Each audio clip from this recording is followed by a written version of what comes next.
The stranger at the door. Amy lived alone in a small apartment on the outskirts of the city. She had grown accustomed to solitude and never felt afraid, until that night. The clock was nearing 11 p.m. and the weather outside was stormy. She sat on her couch, wrapped in a warm blanket, watching her favorite show with a hot cup of tea in her hands. But the silence of the night was broken by a soft knock at the door.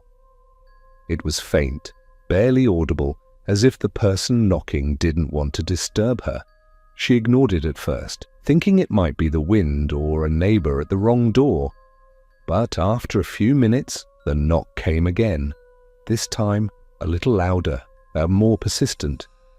Amy glanced at the door, her heartbeat quickening. Who could be visiting at this hour?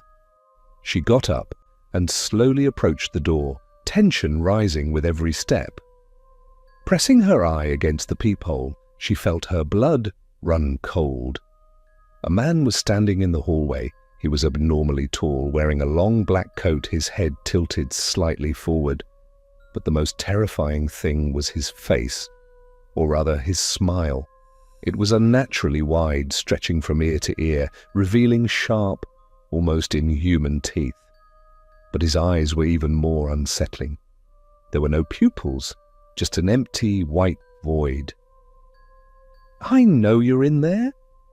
His voice was low, almost a whisper, but chillingly clear. Amy took a step back, pressing a trembling hand to her mouth to keep herself from gasping. How did he know she was inside? The TV was silent, the lights were dim. Knock, knock, knock. He knocked again, gently but insistently. She fumbled for her phone, her hands shaking as she dialed the police. "There's a strange man at my door. He's smiling at me. He won't leave." "Has he tried to enter?" "Do you know him?" the officer asked calmly. Amy peeked through the peephole again, and this time she almost screamed. He was closer now. "Open the door! I just want to talk!" Her whole body shuddered. She didn't respond, just pressed the mute button on her phone so he wouldn't hear her breathing. 10 minutes passed, then 15. The man never moved. But when the police arrived 20 minutes later, she hesitantly opened the door. There was no one there. No footprints, no sign that anyone had ever stood there. Doubt crept into her mind as one of the officers suggested reviewing the hallway security camera footage. Amy agreed instantly. She needed proof that she wasn't imagining things. But when they played the recording, her breath caught in her throat. There was no one at the door. The man had never appeared on the camera. Only the sound remained, clear and distinct, of knocking on the door and his voice whispering, "I know you're in there." A cold shiver ran through her body, but the officer tried to reassure her. "Maybe someone hid from the camera. We'll have patrols check the building tonight." Amy nodded, but she never felt safe again. The next night, Amy tried to sleep, but she kept tossing and turning, her mind unable to erase that terrifying face. At exactly 3 a.m., she woke up to the sound of a soft knock on her bedroom door. This time, she didn't need to look through the peephole. He was inside the apartment. There were no screams. No trace of Amy was found the next morning. When the police entered her apartment, they found the door locked from the inside, with no sign of forced entry. But the one thing that was different was the mirror in her bedroom. Scrawled across it in faint, smeared letters were the words, "I knew you were in there."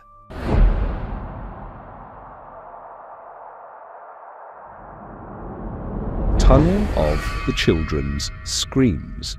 Mark was an urban explorer, addicted to adventure in abandoned places. Whenever he heard about a mysterious or haunted location, he couldn't resist checking it out for himself. One night, he received a strange message on his Explorer forum. Have you heard of the Tunnel of the Children's Screams? It's outside the city, beneath the old bridge. They say those who enter hear the screams of children that can't be explained. But beware, some never make it out. Mark chuckled as he read the message. He had heard of this tunnel before. It was just another urban legend like so many others. But his curiosity got the best of him. The next night, at midnight, he arrived at the entrance of the tunnel, armed with his camera and flashlight. The air was damp, filled with the scent of mold. The tunnel stretched out before him, its walls covered in old graffiti, like echoes of those who had passed through before. With cautious steps he ventured inside, the silence only broken by the soft drip of water from the ceiling. He walked for minutes. Nothing happened. Then, a faint sound. A child's cry. He froze, pointing his camera toward the darkness ahead. The sound was distant, yet unmistakable. Maybe it was just an echo of his own footsteps. He moved deeper, following the sound, but then he noticed something odd. The walls seemed to shift. He shone his flashlight at the wall. Tiny handprints. Dozens, no, hundreds of them. As if children had pressed their hands against the walls, trying to escape. But the most terrifying part was that they looked fresh, like someone had just left them there. "It's just a trick of the light," he muttered, trying to shake off the unease. Then, a giggle. A child's soft, eerie laugh echoing through the tunnel. This time it was closer. He turned quickly, but saw nothing. Then, just a few feet ahead, he saw something that made his blood run cold. A small child, standing in the middle of the tunnel, staring at him. The child's face was expressionless, his eyes empty voids of blackness. Then, without warning, his mouth opened wide in a silent scream. A deep chill spread through Mark's body. He wanted to run, but his feet wouldn't move. Then he noticed something else. Behind the child, more figures emerged from the shadows. Other children. All of them with the same lifeless eyes, standing still in the darkness. Then, they started running toward him. Run! There was no time to think. He grabbed his camera, turned, and sprinted toward the exit. The sound of tiny footsteps echoed behind him, growing closer. The tunnel felt endless, much longer than before. His heart pounded as he pushed forward with all his strength, until finally he saw the moonlight ahead. He burst out of the tunnel, collapsing onto the ground, gasping for air. He turned back. Nothing. The tunnel was empty. Silence had returned. Mark sat up, trying to calm himself. He grabbed his camera and rewound the footage. He watched as the screen showed his journey through the tunnel until the moment the child appeared. But instead of the child, there was only darkness. The screen was pitch black. Then the audio started playing, and the screams of children growing louder and louder. And in the final second of the recording, the child's face appeared, staring directly into the camera, smiling unnaturally wide. Then the footage cut off. After that night, Mark was never the same. His friends noticed a change. He became distant, withdrawn, sometimes waking up screaming in the middle of the night. But he never told anyone what really happened in the tunnel. To this day, no one knows the truth. But Mark does. He knows they're still there, in the darkness, waiting for someone else to step inside, to hear their screams.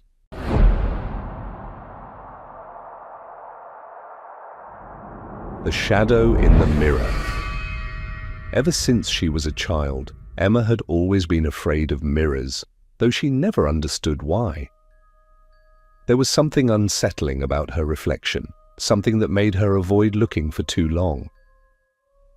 When she moved into her new apartment, She knew she would have to face her fears, especially since the bathroom had a massive mirror covering the entire wall. On the first night, as she stood at the sink, washing her face, she noticed something strange in the lower corner of the mirror. A faint shadow seemed to shift behind her. She turned around quickly, but nothing was there. Just tricks of the light. Maybe I'm just tired. But the next night, something even stranger happened. When she lifted her head after rinsing her face, she noticed that her reflection didn't move in sync with her. It was a split second off. She stepped back, but her reflection didn't immediately follow. She stared at the mirror, her heart pounding. Was she imagining things? Quickly, she turned off the light and left the bathroom, convincing herself it was just exhaustion playing tricks on her. But it didn't stop there. The mirror isn't just a reflection. On the third night, as Emma walked toward the bathroom, she felt a strange, cold sensation crawling over her skin, as if something was watching her. She stood before the mirror, trying to control her nerves. She looked closely at her reflection. And then she noticed something terrifying. Her reflection was smiling, but she wasn't. She froze in place. She stared harder, and that's when she saw it. Something moved in the background. A black shadow began to take shape behind her reflection. It was tall and thin, featureless, except for its eyes. They weren't ordinary eyes, they were hollow, black voids, as if leading into nothingness. She couldn't scream, she couldn't move. Then suddenly her reflection raised its hand, but she hadn't moved. Emma gasped, jerking her arm back, but her reflection didn't do the same, and then, without warning, a black, twisted hand emerged from inside the glass, reaching for her. Emma shrieked and stumbled backward, but the bathroom light flickered violently and more shadows appeared in the mirror, getting closer. Then the light went out completely. Darkness swallowed everything. The only thing she could see were those hollow eyes, glowing faintly in the pitch-black void. A whisper slithered into her ears, chilling her to the bone. "I've waited so long. It's time to switch places." And then the light snapped back on. Emma fell to the floor, gasping for air, her heart pounding like a war drum. She looked up at the mirror. It was empty. No shadow, no twisted hand, not even her reflection. Everything was gone. But as she slowly stepped closer and stared into the glass, she saw something that made her blood turn to ice. Her reflection was still there, but it wasn't moving with her. And then, with a slow, eerie grin, it raised a hand and waved at her from inside the mirror.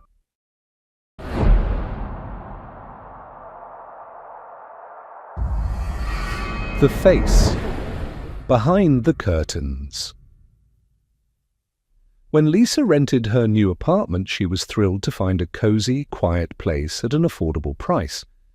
The apartment was in an old building in the middle of the city, with large windows and long curtains stretching from ceiling to floor. It seemed perfect for her, or so she thought at first. On her first night, as she was getting ready for bed, she felt something strange, that eerie sensation that makes the hairs on your arms stand up for no reason. She ignored it, turned off the lights, and drifted off to sleep.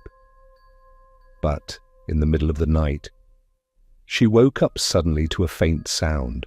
It wasn't street noise or the wind, but something softer, almost like a whisper, like someone was saying her name. She sat up in bed, her heart pounding. Looking around, everything seemed normal, but then the curtains were moving. "It's just the wind," she told herself, even though the windows were shut tight. She tried to shake the feeling off and went back to sleep, but the unease never truly left. The next night, something even stranger happened. She was lying in bed, staring at the ceiling, when she felt it. A gaze. that suffocating, chilling feeling of being watched. Slowly, she turned her head toward the window, and she froze. Behind the curtains, there was a shadow, the unmistakable shape of a person standing there, completely still. She couldn't see the face, but the outline of the head was clear. Someone was inside her apartment, standing behind the curtains. Her breath caught in her throat. Should she call the police? Should she run? Her mind raced, unable to think clearly, but when she blinked, the shadow was gone. There was nothing there. Slowly, with trembling hands, she got out of bed and yanked the curtains open in one swift motion. Nothing. The window was shut. The room was empty. Was she imagining things? She forced herself to believe it was just her mind playing tricks. Maybe she was overtired. Maybe it was just a reflection. But on the third night, she woke up again to the whisper, closer this time, right beside her ear. "Lisa!" She bolted upright, her room still swallowed in darkness. Her heart pounded as she reached for her phone and turned on the flashlight. The curtains were open. She was sure, absolutely sure, she had closed them before going to bed. And even though the window was shut, it felt as if something or someone was inside. Slowly she stepped toward the window, her heart nearly bursting out of her chest, and took a quick glance. Then she gasped, dropping her phone. There was a face, a pale grey face with no features, no eyes, no mouth, nothing, just a blank, smooth surface. But the worst part, it wasn't outside the window, it was reflecting on the glass from inside the room. At that moment, her phone's light flickered out, plunging her into total darkness. Then, "Lisa!" The whisper again, right behind her. She screamed and bolted toward the door, but her hands couldn't grasp the knob. She could feel something cold brushing against her shoulder, like someone's breath against her skin. Except she was completely alone. And then, everything stopped. When the lights came back on, the room was exactly as it had been. The window was closed, the curtains were still. There was no one there. But Lisa couldn't stay in that apartment anymore. The next morning she packed her bags and left without looking back. She didn't want to know what was lurking behind those curtains. But what she never realized before she left was that the curtains hadn't been moving because of the wind. Something else had been behind them.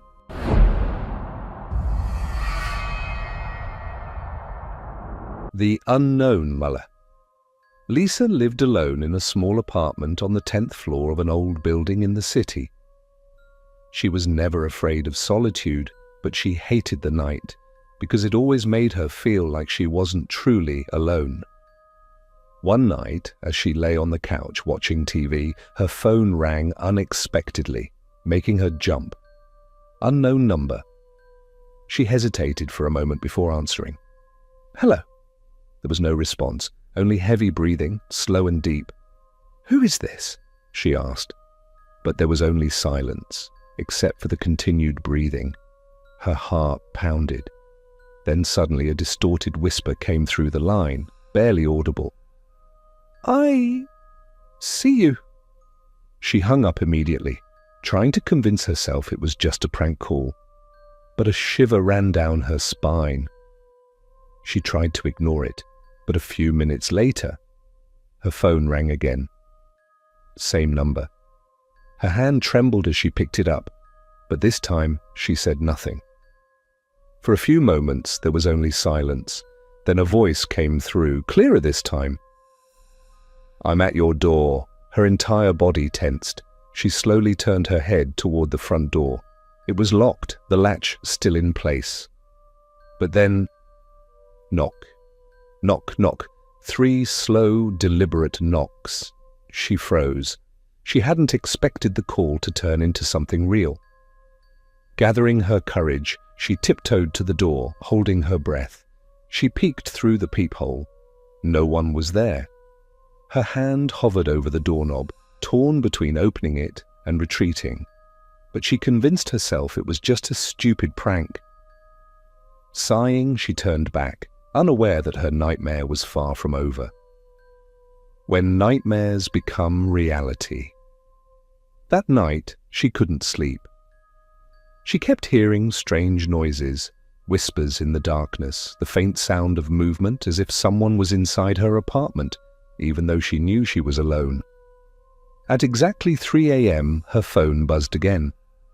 The unknown caller. Her fingers trembled as she lifted the phone, but she didn't answer. She let it ring until it stopped. Then she checked her voicemail. There was a new message. With shaky hands, she pressed play. Silence. Then, inside, her breath caught in her throat. Inside, but she was alone. Then she heard it behind her. Breathing, slow, close. She turned around slowly, her eyes wide with terror. There, in the dark corner of the room, stood a tall figure. His features were blurred, but his grin, his wide, terrifying grin, was unmistakable. He took a slow step toward her. She tried to scream, but no sound came out. She fumbled with her phone, desperately pressing the emergency call button, but just before she could dial, the screen went black. The power in the entire apartment shut off. The room was swallowed in complete darkness. The last thing she heard before the void consumed her. "Found you!"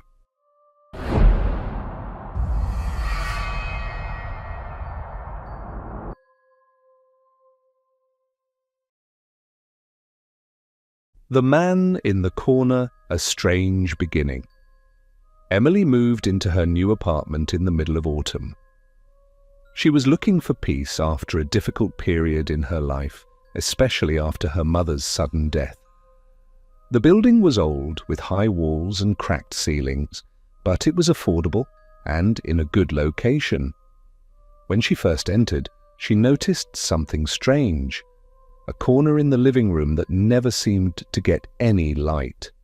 The ceiling lamps illuminated every inch of the room, yet that corner remained engulfed in shadow, as if something was swallowing the light.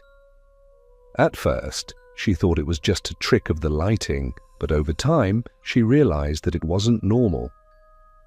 In the first few days, she started feeling like something unseen was watching her from that corner, as if she was never truly alone in the apartment. She tried to ignore it, but an unease grew inside her like an insect burrowing deep into her mind. Signs of its presence. A week after moving in, things began to shift on their own. In the mornings, she would find the chairs slightly moved, vases tilted at odd angles, and sometimes, at night, she would hear a faint wailing sound as if it was coming from inside the walls. There was no logical explanation, no mice, no air leaks. The apartment was sealed shut, but still, something was moving inside it. The first sight. One night, while watching TV, a strange shiver ran down her spine. She felt something behind her. Slowly, she turned around, and that's when she saw it. A tall, thin man standing in the dark corner. His face wasn't clear, but his eyes glowed with a pale, empty light. She couldn't scream. Her body was frozen in place. She just stared at the darkness where the figure stood. It didn't move. It didn't make a sound. It just stood there, watching. She shut her eyes for a brief moment, and when she opened them, he was gone. But she knew he hadn't left. He had always been there, closer than she thought. In the following nights, things got worse. Each night, the man in the corner took a step closer. He no longer stayed in the distant shadow. She could now see more details. His long arms, his bony fingers like claws, and his mouth, slowly becoming more visible. A wide, unnatural grin. One night, she decided to do something reckless. She grabbed her phone and pointed the camera toward the corner, then took a picture. When she looked at the screen, he was there, clear as day, tall, grinning, his mouth stretched so wide it seemed to split his face in half, her eyes filled with tears. She couldn't breathe. "What do you want?" she screamed, throwing the phone away. No answer. The last night, she decided to run. She was leaving this cursed apartment forever. She packed her things in a rush and ran toward the door. But then she stopped. The door was open, but it didn't lead to the hallway. Instead, it opened to the same living room, but without her. Inside the room beyond the door, there was something else. A version of her, sitting on the couch, staring directly at her. Her head spun with confusion, but before she could react, she felt warm breath against her neck. She didn't need to turn around. "I've finally reached you," the voice whispered in a tone that was not human. And then she was gone. After the disappearance. The next morning, the landlord entered the apartment after neighbors complained about hearing screaming in the middle of the night. The door was open.